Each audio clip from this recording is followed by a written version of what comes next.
All right, hey guys, Bert here, Sunova Surfboards. Today I'm going to be discussing with you our Pro longboard. Okay, so look, I got to say, this one's a classic. Okay, so this is like what I would call a timeless classic. Okay, like a classic old car or a pinstripe black and white suit, never goes out of fashion. Okay.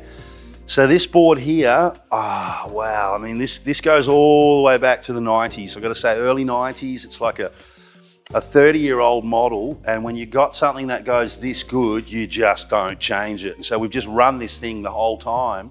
And in fact, over the years, we've done some real subtle little things. The board still looks the same. You see it in a photo, you can't tell the difference, but yeah, we've just refined it a bit more, refined the rails and changed a few points in the actual digital design. So the curves are just more seamless and so on. So, okay, so let's talk about the Pro. What's going on with this board? This thing is the ultimate in a high performance longboard, okay? So you can see straight away, it's rocker. It's basically like a banana. It's got more rocker than any longboard we make. And essentially what it will do is all that rocker just enables the board to go top to bottom really seamlessly. And if you look at the outline curve too, you see that while it's got enough nose area to nose ride, it's pulled in a bit, same with the tail. And so it's got a fair bit of curve in the outline for a longboard, okay? So you're running sort of like a 14-inch tail, 18.5-inch nose, roughly about 22.5, right?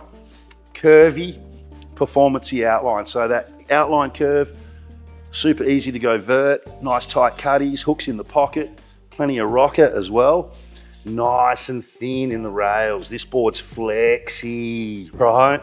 And you can really feel the flex in this board. You load into a good bottom turn after a bit of a drop, you feel the board flex and it'll just spring you to the lip, like into orbit. So good high performance board. Hard edge in the tail, right? Everything about it. It's kind of like a performance shortboard with a longboard front end. Now, the other thing too is where you would surf this board and why you need the rocker. So like where I grew up in the southwest of Western Australia, a lot of power in the waves. It was crazy. And so we're competing on longboards, and this was sort of my go-to board for Western Australia, because there's so much power in the wave and the waves are so bowly that it's actually difficult to nose ride, because a lot of the times the wave is just projecting you out onto the open face and you can't slow it down enough to get the board or to get the wave to break on the tail of the board. So with all this rocker and all this nose rocker, when you get up on the nose, it kind of pushes water, slows you down, helps you sort of stall up in those thicker, heavier pockets. Was really interesting. So competing, started making state teams, going to the East Coast to compete against the guys from the other states, and all of a sudden this board just did not work. I mean, in a real soft, like flat, peeling wave, it'd just fall off the back of the wave, you know, like it had so much rocker, it was basically pushing water. And so that's when you want, in those typical soft, long, flat, open, peeling waves, you want something a little flatter. So this board is more for juice. You know, you take it to Indo, you take it anywhere where there's good surf, Maldives, Pacific, Hawaii, Southwest, Western Australia, anywhere where there's real good waves. It's typically not the sort of board you go and ride in soft longboard waves. Like, I really like this board. I still have one in my collection. But yeah, I just sort of pull it out when the waves get juicy and sucky and there's more opportunity to maybe hit a section, do some turns, and then the wave's got to be standing up a bit more if you want to get on the nose.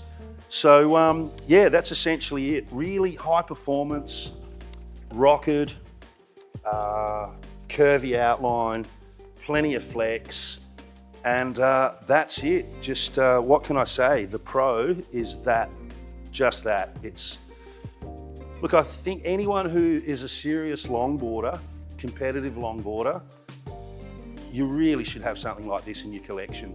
You know, something where, because a lot of the times when you're competing too, you sort of get forced into different conditions. I mean, I remember the times where you roll up to the beach and it's like that big, howling onshore, -2 degrees, and you're like, you still got to surf it. And then other times you roll up it's like 6 times overhead and you don't even want to paddle out, you know? So competitive longboarding, you do get forced into a range of conditions. And so with this one here, when it's thick and juicy and option for performance, Sunova Pro longboard all day long. Almost glitched that one. Okay, guys.